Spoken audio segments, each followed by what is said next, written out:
आप सभी श्रोतागण को बिंदु तिवारी का सादर नमस्कार।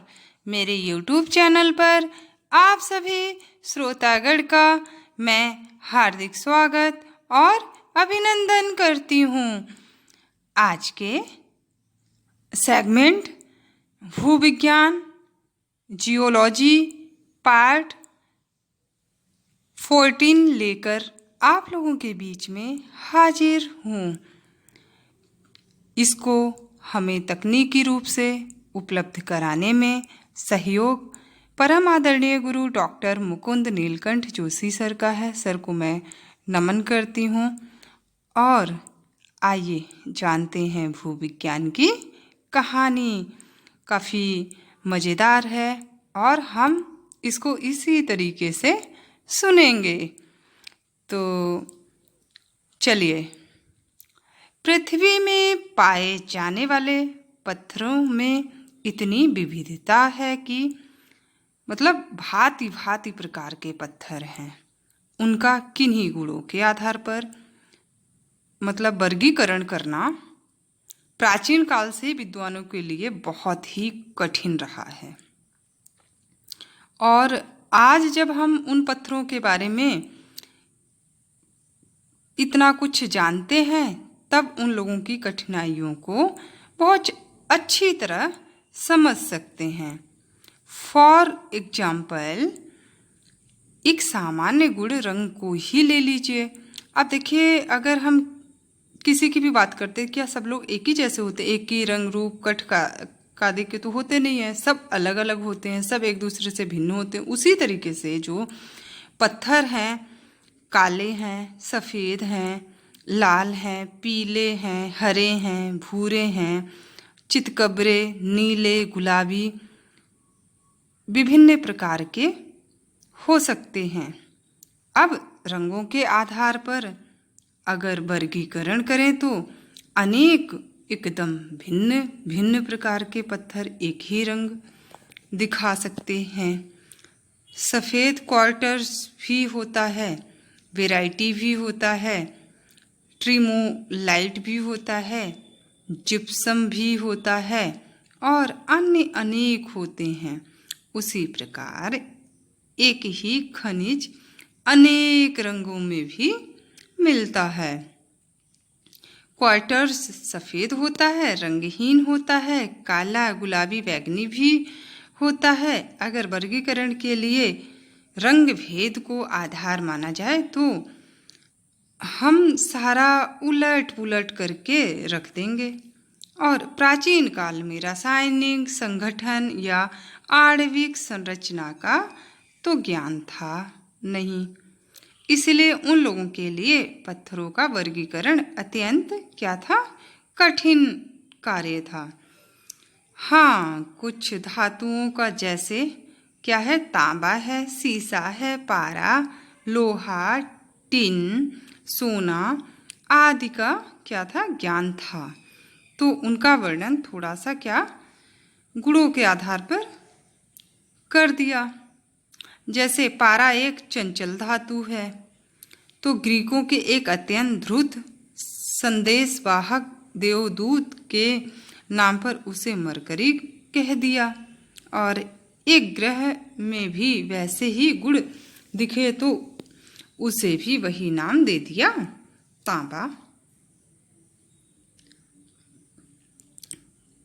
तांबा थोड़ी लालिमा लिए होता है, तो उसे क्या बोलते हैं?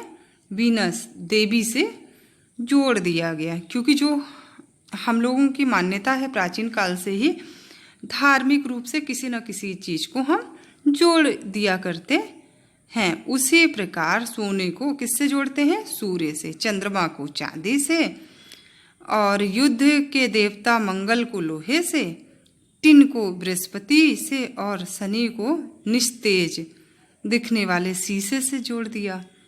फिर पत्थर बने कैसे होंगे, यह भी कल्पना की। यह भी एक रहस्य ही था, बनते तो किसी ने देखा ही नहीं। इसके भी आगे मनुष्य की क्या है? एक स्वाभाविक प्रवृत्ति होती है। क्या मानता? चमत्कारों की ओर अब वो खींचने लगता है और जाने लगता है। अब रत्नों का ही उदाहरण ले लीजिए। होते तो वो भी पत्थर ही हैं, पर अपने क्रिस्टल होने, रंग, चमक तथा दुर्लभता के कारण मनुष्य मन के लिए अत्यंत क्या है, आकर्षक होते हैं। पर वे बने कैसे होंगे, ये जिज्ञासा रहती है। जिन पत्थरों में वे मिलते हैं वहाँ ये आए कहाँ से? भाई सभी का मन कहेगा कि पत्थर कहाँ से आए हैं, जानने की जिज्ञासा रहती है। जरूर कुछ चमत्कार की बात होगी। अब क्या है, अरिस्टोटल ने तो बता ही दिया था कि सूर्य आदि ग्रहों से किरणें आती हैं, जमीन के अंदर जाती हैं और अपने गुणों या शक्ति के अनुसार अलग अलग प्रकार के पत्थर बना देती हैं। तो अन्य ने भी इसी सिद्धांत का विकास कर कहानियां गढ़ना प्रारंभ किया। फिर रत्नों से ग्रहों के संबंध भी जोड़ दिए, शुभाशुभ फल भी बना दिए, धंधेबाज भी आ गए इसमें।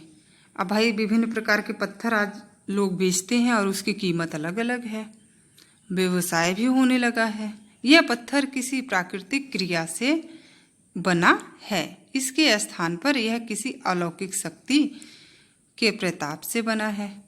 क्योंकि हम धर्म से हर एक चीज को जोड़ते हैं, ऐसा बताया जाए तो उसकी कीमत बढ़ जाएगी। इसीलिए उत्पत्ति की कहानियां गढ़ी जाने लगी। ग्रीक साहित्य, रोमन साहित्य, बाद के अन्य यूरोपीय साहित्य में यह सब हम खूब पाते हैं। प्राचीन भारतीय साहित्य में भी इस प्रकार के एग्जाम्पल भरपूर हैं। रत्नों की उत्पत्ति के संबंध में गरुड़ पुराण, स्कंद पुराण आदि अनेक कथाएं मिलती हैं। भूवैज्ञानिक SRN मूर्ति ने अपनी पुस्तक gemological studies in Sanskrit text में रत्नों की उत्पत्ति की इन विभिन्न अवधारणाओं को गिनाया है, जिनमें बल या बल नामक असुर के शरीर के अंग इतस्तः गिरने से, अरुण के अंडे के टूटने से, मोहिनी के द्वारा, विषकंठक के द्वारा, इंद्र के अश्वमेध यज्ञ के घोड़े से, त्वष्टा और सूर्य से, हिरण्याक्ष के शरीर से, पितरों के देह की अशुद्धियों से, इंद्र द्वारा पर्वतों के पंख काट दिए जाने से और मधु तथा कैटव दैत्यों की मृत्यु से भी रत्नों की उत्पत्ति जोड़ी गई है। कहीं दधीची ऋषि की हड्डियों से भी संबंध जोड़ा गया है। 12 मिहिर 505 से 587 ईस्वी नामक गणितज्ञ एवं ज्योतिर्विद ने अपनी बृहत संहिता में एक महत्वपूर्ण बात किया है। वे बताते हैं, अर्थात कुछ लोग बल से, कुछ दधीजी से रत्नों की उत्पत्ति मानते और कुछ लोग पृथ्वी में पाए जाने वाले पत्थरों की विविध प्रकृति के कारण उनकी उत्पत्ति मानते हैं। हम देख सकते हैं कि बाकी सब तो कहानियां हैं, पर 12 मिहिर का कहा गया अंतिम मत ही वास्तव में वैज्ञानिक है। हो सकता है कि वह उनका अपना मत हो, पर उन्होंने उसका आगे विकास या विवेचना नहीं किया है। और इस कहानी को आगे मैं कंटिन्यू रखूंगी। इस वीडियो को उन तक जरूर शेयर करें जो इंटरनेट सेवा से वंचित हैं।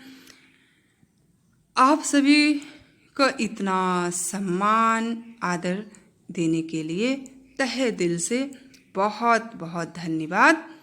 बाय।